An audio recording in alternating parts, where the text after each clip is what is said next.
Hi అండి. దొండకాయ కూర చేస్తున్నాను అనమాట. పొద్దునేమో మినువులు పచ్చడి రసం పెట్టాను. సాయంకాలం దొండకాయ వేపుడు అనమాట. దొండకాయ టమాటా వేసి చక్కగా కూర చేస్తాము. పిల్లలకి తింటారు కదా అని చెప్పేసి చేస్తున్నాను. ఉల్లిపాయలు వేగుతున్నాయి, దొండకాయలు అనమాట. ఇది దొండకాయ ముక్కలు ఇలా కట్ చేసి పెట్టుకున్నాను. గ్రేవీగా రావడానికి ఇగో టమాటా పండ్లు పెట్టుకున్నాను అనమాట. ఇలాగా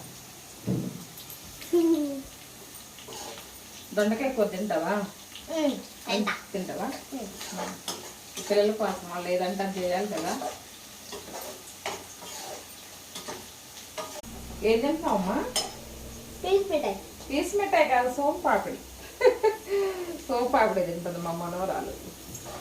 దొండకాయలు దొండ మాడిపోతున్నాయి. దొండకాయ బాగుంటుంది కూర. దొండకాయ టమాటా